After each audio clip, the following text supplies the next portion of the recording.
우리가 살아가는 이 세상은 우리에게 온통 돈 이야기를 합니다. 뉴스를 봐도 돈, 인터넷을 봐도 돈 합니다. 얼마 전에 비트코인이나 이더리움, 도치코인 이런 코인에 대한 투자 열풍이 불었었습니다. 마치 코인에 투자하지 않으면 다 망하는 것처럼 벼락거지가 되는 것처럼 온 세상이 난리법석이었습니다. 유력 경제인의 혹은 정치인의 한마디로 말미암아 이 코인의 가격이 출렁출렁 거리면서 많은 사람들이 어려움을 겪기도 하였죠. 정치인들도 기업인들도 심지어 일반인들도 20, 30대 청년들까지도 빚을 내어서 코인 투자를 하며 큰 이익을 본 사람도 많이 있었습니다. 큰 이익을 본 사람이 있다면 큰 손해와 실패를 본 사람도 있겠지요. 코인 투자 실패로 인하여 젊은 사람들 여러 명이 자살에 이르기도 하였습니다. 여러분 혹시 임상수 감독의 돈의 맛이라는 영화 아십니까? 얼마 전에 우리나라 배우로는 처음으로 아카데미 여우조연상을 수상하신 윤여정이라는 배우가 주연한 작품입니다. 돈으로 사람을 길들이는 영화이지요. 세상은 돈에 순종하라 말합니다. 돈이 법이라 말하며 돈이 권력이고 돈이 세상의 가치요 기준이라 오늘을 살아가는 우리 가운데 이야기합니다. 그래서 이 세상은요 우리에게 온통 돈을 움켜쥐라 말하며 더 가지라 말합니다. 돈을 더 벌라고 라고 이야기를 하죠. 더 벌어야 내가 행복해질 수 있다라는 메시지를 보냅니다. 그러면서 좋은 차, 넓은 집을 행복의 기준이라 제시합니다. 그러면서 우리가 돈이 없으면 불행해진다라는 이야기를 은근히 우리 가운데 집어넣습니다. 하지만 이는 우리를 돈의 노예로 만드는 것이지요. 그런데 우리는 이 사실을 알면서도 그냥 그렇게 돈에 넘어갑니다. 그게 바로 돈의 맛이지요. 그래서 그렇게 우리는 알게 모르게 세상의 돈에 순종하며 살아가고 있습니다. 하지만 우리 그리스도인들은 그렇게 돈의 노예로 살아가면 안 됩니다. 돈의 맛을 추구하며 살아서는 안 되지요. 우리는 우리를 만드신 하나님께, 우리를 구원하신 예수님께만 순종해야 하는 사람들입니다. 세상에 순종하고 돈의 노예로 살아서는 안 되는 부류의 사람들입니다. 오늘 우리가 읽은 본문에 하나님께 순종하여 은혜를 입은 사람이 나옵니다. 바로 세례 요한의 아버지 사가랴이지요. 사가랴는 아비야 반열의 제사장이었습니다. 그리고 사가랴의 아내 엘리사벳은 아론의 제사장이었고요.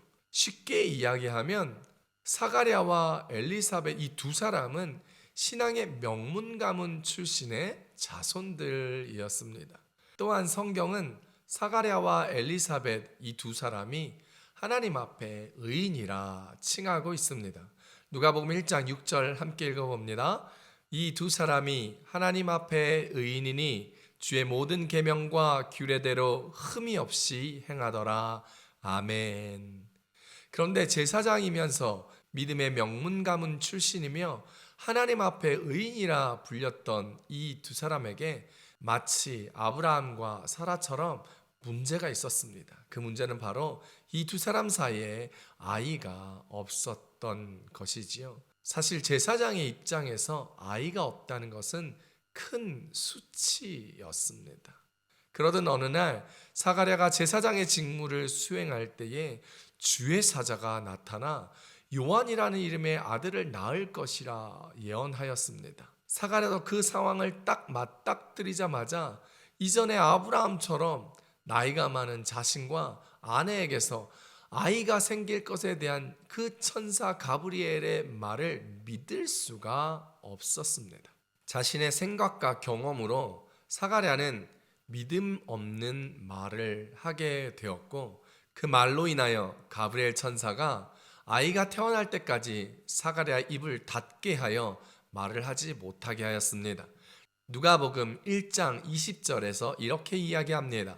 보라, 이 일이 되는 날까지 내가 말 못하는 자가 되어 능히 말을 못하리니 이는 내가 내 말을 믿지 아니함이거니와 때가 이르면 내 말이 이루어지리라 하더라. 아멘. 이 일이 있은 후에 사가랴의 아내 엘리사벳이 정말 하나님의 은혜로 인하여 잉태하게 되었습니다. 그러자 엘리사벳이 5달 동안이나 숨어 지내면서 뱃속에서 아이를 키우게 됩니다. 보통 우리도 그렇지요. 어렵게 아이를 가진 경우 혹시나 유산이 될까 봐서, 혹시 아이가 뱃속에서 어떻게 될까 봐서 주변에 알리기가 쉽지 않은 경우가 참 많습니다. 엘리사벳도 그랬습니다. 혹시나 자신이 임신했다고 다들 이야기했는데, 하나님의 은혜라 말했는데 혹 잘못되어서 주변에 부끄러움을 당할까 봐 숨어서 아이를 키우게 되었습니다. 이제 10달이 다 되어서 아이를 낳게 되는 날이 되었지요. 이제 유대법에 따라 아이가 태어난 지 8일 만에 할례를 하고 그 이름을 호적하려고 하는데, 그때 사람들이 아이의 이름을 아버지 이름을 따서 사가랴라고 하려고 하였습니다. 그러자 그 어머니 엘리사벳이 안 됩니다. 이 아이의 이름은 요한이라 해야 합니다. 라고 말하였습니다. 그러자 사람들이 그런 이름은 친족 중에 있지 않으니까 다른 이름으로 해야 된다라고 이야기하며 아버지 사가랴에게 물어보자 사가랴는 말을 못하는 와중에 서판을 달라 하며 자신의 아들의 이름을 가브리엘 천사장이 말하였던 대로 요한이라고 쓰며 그 이름을 호적하는 순종을 보였습니다. 자, 그럼 사가랴의 이런 순종이 그에게 어떤 은혜를 가져다 주었을까요? 오늘 우리는 본문을 통해서 함께 그 순종의 은혜를 살펴보기를 원합니다. 첫 번째 말씀의 은혜입니다. 순종하면 문제와 어려움이 해결된다라는 것이지요. 누가복음 1장 63절로 64절 함께 읽어보겠습니다. 그가 서판을 달라 하여 그 이름을 요한이라 쓰매 다 놀랍게 여기더라. 이에 그 입이 곧 열리고 혀가 풀리며 말을 하여 하나님을 찬송하니. 아멘. 사가랴는 제사장이었음에도 불구하고 하나님의 사자의 말을 믿지 못하는 믿음 없음으로 인하여 부끄러움을 당하게 됩니다. 그는 아이가 태어나기까지 10달 동안 말을 할 수 없는 상황 가운데 놓이게 되지요. 사람들은 제사장 사가랴가 말을 하지 않고 자신의 직무만 감당하는 것을 이상하게 여겼습니다. 사가랴는 자신의 상황을 가장 뼈저리게 느끼고 있었을 것입니다. 아마 많은 후회를 했겠지요. 자책으로 하루하루를 보냈을 것입니다. 내가 그때 왜 믿지 못했을까? 내가 그때 왜 믿음 없는 말을 했었을까? 내가 괜시리 그런 말을 해서 내가 지금 말도 못하고 부끄러움과 창피를 당하고 있다라고 얘기하면서 자신의 실수를 곱씹으며 스스로 자책하고 있었을 것입니다. 그리고 나서 정말 주의 사자가 말한 대로 아이가 태어나게 되고 8일 만에 할례를 하며 호적을 하며 이번에는 믿음으로 순종하여 그의 이름을 주의 사자가 말해준 대로 요한이라 정하였습니다. 그러자 그동안 말을 못하고 혀가 묶였던 사가랴의 어려움, 사가랴의 문제가 순식간에 순종을 통하여 해결하는 은혜를 스스로 경험하게 되었습니다. 사랑하는 성도 여러분, 우리는 이와 같은 상황을 많이 경험하게 됩니다. 우리의 불순종으로 어려움을 당할 때가 종종 있게 되지요. 우리의 불순종의 모습을 잘 살펴보면 그 불순종이 하나님께 반항하는 모습일 때가 참 많습니다. 그 이유는 하나님의 뜻을 이해하지 못했기 때문입니다. 아브라함처럼 사가랴처럼 내 생각, 내 경험, 내 뜻과 하나님의 뜻이 너무나 다르기 때문에 이해가 안 되는 것입니다. 결국 반항하면서 내 뜻대로 결정하고 내 뜻대로 행동하게 되는 것이지요.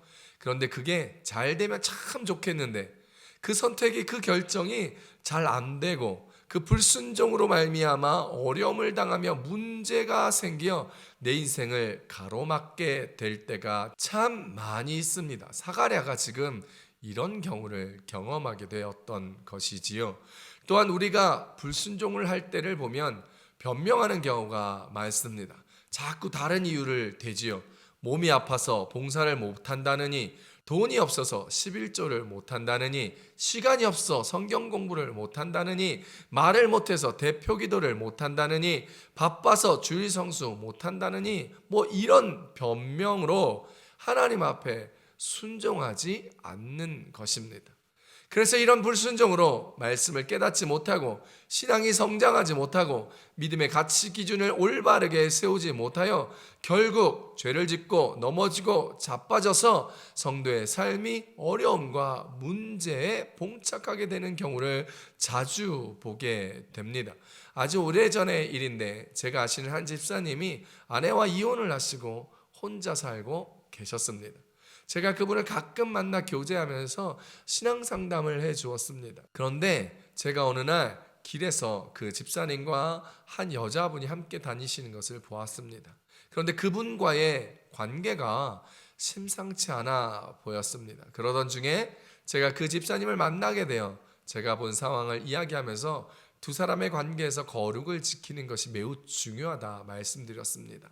혹 그렇지 못하신다면 결혼을 하시라 권해드렸습니다. 그런데 그 집사님은요, 자꾸 변명을 하시는 거예요. 그러다 나중에는 사실을 실토하면서 저에게 기도를 해달라고 하는 것이었습니다. 그런데 그 거룩하지 못한 삶을 끊어내지 못하고 주일을 빼먹고 자꾸 여행을 가시더니 결국 그 여자분에게 사기를 당하시고 삶에 큰 문제가 생기게 되었고 결국 그 충격으로 건강까지 문제가 생기게 되어 삶에서 어려움을 겪는 모습을 제가 옆에서 지켜본 적이 있습니다. 사랑하는 성도 여러분, 하나님의 말씀에 순종하는 자, 그 말씀과 늘 동행하는 자에게 주는 하나님의 은혜의 삶에는 다양하고 역동적인 사건들로 가득합니다. 사르밧 과부를 한번 생각해 보십시오. 성경에서 과부는 참 불쌍한 사람이라 말합니다. 과부는 돌봄이 필요한 사람입니다.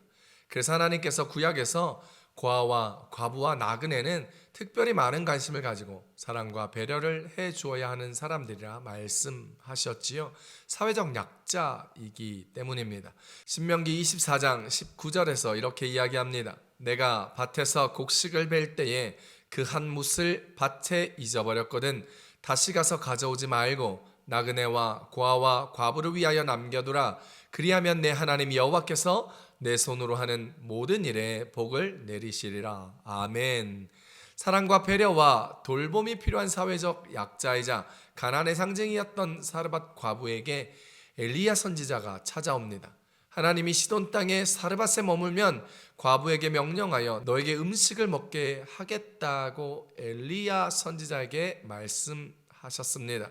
그 말씀을 따라 엘리야는 사르밧 과부를 찾아갑니다. 그리고 그녀를 만나 대뜸 맡겨놓은 것 같이 물과 떡 한 조각을 가져오라 이야기합니다. 그 상황을 열왕기상 17장 10절로 11절에서 이렇게 이야기합니다.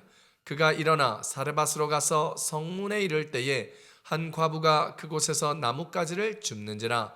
이에 불러 이르되 청하건대 그릇에 물을 조금 가져다가 내가 마시게 하라. 그가 가지러 갈 때에 엘리야가 그를 불러 이르되 청하건대 내 손에 떡 한 조각을 내게로 가져오라. 아멘. 이 사르밧 과부는 시쳇말로 똥구멍이 찢어지도록 가난한 사람이었습니다. 정말 먹을 것이 없어서 마지막 한 끼를 아들이랑 해먹고 죽을 생각을 하고 지금 밖에 나와서 나뭇가지를 줍고 있었습니다. 그러던 중에 엘리야 선지자를 만난 것이지요. 열왕기상 17장 12절입니다. 그가 이르되 당신의 하나님 여호와께서 살아계심을 두고 맹세하노니 나는 떡이 없고 다만 통에 가루 한 움큼과 병에 기름 조금 뿐이라. 내가 나뭇가지 둘을 주워다가 나와 내 아들을 위하여 음식을 만들어 먹고 그 후에는 죽으리라. 아멘. 이 사르밧 과부는 마지막 한 끼를 만들어 먹고 아들과 함께 자살할 생각을 할 정도로 찢어지게 가난했던 사람이었습니다. 이런 과부에게 엘리야 선지자는 먹고 죽으려고 했던 그 음식을 자기에게 먼저 가져오라고 합니다. 어찌 보면 참 뻔뻔한 선지자 아닙니까? 그런데요, 이 사르밧 과부는 엘리야의 말에 순종합니다. 그래서 남은 것을 다 털어서 엘리야 선지자를 위하여 음식을 하여 하나님의 종인 엘리야를 먹이고 섬깁니다. 그러자 순종했던 사르밧 과부에게 하나님께서는 그 과부가 가지고 있었던 가난의 문제와 삶의 어려움들을 해결해 주셨습니다. 열왕기상 17장 16절에서 이렇게 이야기합니다. 여호와께서 엘리야를 통하여 하신 말씀같이 통에 가루가 떨어지지 아니하고 병에 기름이 없어지지 아니하니라. 아멘. 만일 여러분이 사르밧 과부의 처지였다고 한번 생각해 보신다면 여러분은 먹고 죽으려고 하는 상황에서 내가 배고프니 나에게 먼저 먹을 것을 가져다 달라라고 하는 사람이 있을 때 어떻게 반응하시겠습니까? 여러분 쉽게 냉큼 알겠습니다. 여기 음식이 있습니다. 이거 먼저 드시지요. 이렇게 음식 가져다 주실 수 있으시겠습니까? 사르밧 과부의 반응과 순종은 정말 쉽지 않은 반응이었고 순종이었습니다. 사랑하는 성도 여러분, 순종은요 능력입니다. 순종하면 문제와 어려움이 다 해결됩니다. 하나님은 순종이 제사보다 낫다 말씀하셨습니다.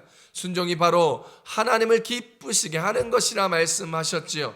사무엘상 15장 22절을 쉬운 성경으로 한번 읽어보겠습니다. 그러나 사무엘이 말했습니다. 여호와를 더 기쁘시게 할 것이 무엇이겠소? 태워드리는 제물인 번제물과 그 밖에 제사요? 아니면 순종이요? 하나님께 순종하는 것이 제사보다 낫소. 하나님의 말씀을 듣는 것이 수량의 기름을 바치는 것보다 낫소. 아멘. 우리가 순종할 때 하나님은 역사하시지요. 우리 교회 목회 슬로건 우리 함께 읽어보실까요? 시작. 우리는 순종하고 하나님은 역사하신다. 아멘. 스페인 말로는요, Nosotros obedecemos, Dios obra. 아멘. 우리가 순종하면 하나님은 우리에게 역사하시는 것입니다. 우리 교회 성도님들은 이것을 잊지 않게 되기를 축복합니다. 사랑하는 성도 여러분, 순종은 내가 할 수 있을 때 하는 것이 아닙니다. 순종은요, 내가 돈이나 시간이 많을 때 하는 것이 아닙니다. 순종은 내일 하는 것이 아닙니다. 순종은 지금 당장 right now에 하는 것입니다. 순종은 지금 내게 있는 것으로 하는 것입니다. 우리의 순종을 하나님께 온전히 드림으로 하나님께서 일하시고 주님이 우리의 삶에 역사하시며 하나님의 하나님 되심이 드러나게 되기를 우리 주 예수님의 이름으로 축복합니다. 두 번째 말씀해 주신 은혜는 순종하면 하나님의 손이 우리와 함께 하신다는 것입니다. 오늘 보면 누가복음 1장 66절 함께 봅니다. 듣는 사람이 다 이 말을 마음에 두며 이르되 이 아이가 장차 어찌 될까 하니 이는 주의 손이 그와 함께 하심이러라. 아멘. 사가랴의 아내 엘리사벳이 그 아이의 이름을 호적할 때 요한이라고 하겠다 하자 호적하는 사람들이 의아해하였습니다. 친족 중에 이런 이름을 한 사람이 없는데 왜 갑자기 이런 이름으로 하느냐는 것이었습니다. 그래서 그 아버지 사가랴를 찾아서 그가 말을 못하는 것을 알기에 몸짓으로 아이 이름을 무엇으로 할 것인가 물었습니다. 누가복음 1장 62절입니다. 그의 아버지를 몸짓으로 무엇으로 이름을 지으려 하는가 물음에 아멘. 그러자 사가랴는 주의 사자의 말에 순종하여 그 아이의 이름을 요한이라 하였습니다. 그러자 말 못하던 사가랴의 입이 열리고 혀가 풀리더니 말을 하며 하나님을 찬송하게 되었습니다. 근처에 사는 사람들이 이 상황을 보고 듣게 되어 다 두려워하였습니다. 사가랴가 말을 못하는 것을 알았는데 지금 갑자기 입이 풀리고 혀가 묶였던 것이 풀어지면서 말을 하고 하나님을 찬송하니 깜짝 놀랐던 것이죠. 심지어 온 유대 산골에 이 사가랴 이야기가 다 퍼지게 되었습니다. 그러면서 사람들이 아니 이토록 주의 역사가 나타났던 이 아이는 앞으로 어떻게 될까라고 주목하기 시작하였습니다. 그러자 그때부터 주의 손이 요한과 함께하게 되었다. 성경은 이야기합니다. 사가랴의 순종으로 인하여 주의 손이 세례 요한과 함께함으로 그의 인생이 주님과 동행하게 된 것입니다. 그러므로 순종이 얼마나 중요한지 우리 모두는 알아야 합니다. 우리가 순종할 때 하나님은 우리와 함께 하시사 주께서 친히 주님의 손으로 우리를 인도해 주심을 기억해야 할 것입니다. 다윗은 순종으로 인하여 여호와 하나님께서 주의 손으로 자신의 삶을 인도하여 주심을, 그리고 자기를 붙들어 주신다는 것을 깨닫게 되었습니다. 자신이 하늘로 올라가도 스올로 내려가 자리를 잡아도 바다 끝까지 가서 거기서 살아도 주님이 자신을 인도하여 주심을 기억하면서 그는 시편에서 이렇게 고백하고 있습니다. 시편 139편 10절입니다. 거기서도 주의 손이 나를 인도하시며 주의 오른손이 나를 붙드시리다. 아멘. 이스라엘 백성들 중에 모세와 함께하였던 광야 1세대 사람들이 불순종으로 인하여 가데스 바네아에서 먹고 살다 죽는 인생이 되어버린 후에 모세가 모압 평지에서 살아남은 광야 2세대들을 데려다가 신앙교육을 시키지요. 그 후에 여호수아가 광야 2세대들을 함께 이끌고 가서 적과 꿀이 흐르는 가나안 땅을 정복하러 요단강을 건너게 되었습니다. 이제 주님이 명령하신 저 땅을 정복하러 가는데 눈앞에 요단강이 창궐하여 건널 수 없게 되었습니다. 이 많은 사람들이 배를 타고 갈 수도 없는 노릇이었고 다들 헤엄쳐 건너기에도 불가능한 상황이었지요. 이 난감한 상황에서 하나님께서는 여호수아에게 하나님의 법궤를 맨 제사장들을 앞세워 맨발로 요단강에 발을 들여 놓으라 말씀하셨습니다. 여호수아는 결단을 내렸습니다. 그리고 순종하였습니다. 법궤를 맨 제사장들로 하여금 요단강 물속에 들어가게 했습니다. 이제 조금만 더 들어가면 요단강 물속에 잠겨 죽게 될 수도 있는 그때였습니다. 바로 그때 요단강 물이 떡하니 멈추며 좌우로 갈라져 이스라엘 백성들이 모두 다 요단강을 건너갈 수 있는 상황이 된 것입니다. 주님의 인도하심으로 인하여 가나안 땅으로 이제 건너가게 되었고 결국 그 땅을 차지하게 된 것입니다. 사랑하는 성도 여러분, 불순종은 하나님의 인도함을 받지 못하게 하지만 우리가 하나님의 말씀에 순종하기만 한다면 주님의 손이 우리와 함께 하신다는 것을 기억할 수 있기를 바랍니다. 그 말씀을 통한 기억을 가지고 순종하며 살아감으로 말미암아 하나님의 은혜를 누리시기를 우리 주 예수님의 이름으로 축복합니다. 미국의 초대 대통령이었던 미국의 건국의 아버지 조지 워싱턴 대통령은 자신에게 신앙을 전수해 준 그 어머니를 극진히 돌보아 드렸습니다. 특별히 어머니의 생신 때에 많은 사람들을 초청해 축하 파티를 열었습니다. 그 축하 파티에 참석했던 한 프랑스 대사가 연세 많은 워싱턴 대통령의 어머니에게 물어보았습니다. 어쩌면 이렇게 훌륭한 아들을 두셨습니까? 그 비결이 무엇입니까? 라고 물었더니 그 어머니께서 나는 내 아들을 어려서부터 하나님의 말씀에 순종하고 교회를 떠나지 않도록 가르쳤을 뿐입니다. 라고 대답하였습니다. 사랑하는 성도 여러분, 맞습니다. 바로 이 조지 워싱턴 대통령의 어머님이 말씀하신 이것이 바로 축복을 받는 비결입니다. 우리 스스로 하나님의 말씀에 순종하며 우리의 순종을 자녀들에게 가르쳐 우리의 자녀들이 스스로 하나님의 말씀에 순종할 수 있도록 인도하는 삶, 그렇게 가르치며 교회를 떠나지 않도록 가르치는 것, 그것이 얼마나 중요한지 모릅니다. 그때의 주님의 손이 우리와 함께 하시며 그때의 주님의 손이 우리의 자녀들과 함께 하시는 것입니다. 그것이 자녀에게 물려줄 수 있는 최고의 유산이요 축복임을 기억할 수 있는 부모님들 되시기를 바랍니다. 여러분, 순종이 무엇입니까? 순종은요, 우리의 인생이 가라앉지 않게 해주는 배 밑바닥에 있는 평형수와도 같습니다. 여러분, 몇 년 전에 있었던 세월호 사건을 잘 아실 것입니다. 2014년에 제주도를 가던 세월호가 급하게 방향을 전환하다가 배가 뒤집혀서 수많은 학생들을 비롯하여 304명이나 되는 사람들이 죽은 사고입니다. 그 사고의 핵심 문제는 배에 더 많은 화물을 싣기 위하여 배 밑에서 균형을 잡아주던 평형수를 대부분 빼서 위급한 순간 배가 회전할 때에 균형을 잡지 못하고 뒤집혀서 사고가 생겼다고 합니다. 사랑하는 성도 여러분, 우리의 신앙과 인생에서 순종은 바로 우리의 인생의 배가 뒤집히지 않도록 잡아주는 평형수와 같은 것임을 기억할 수 있기 바랍니다.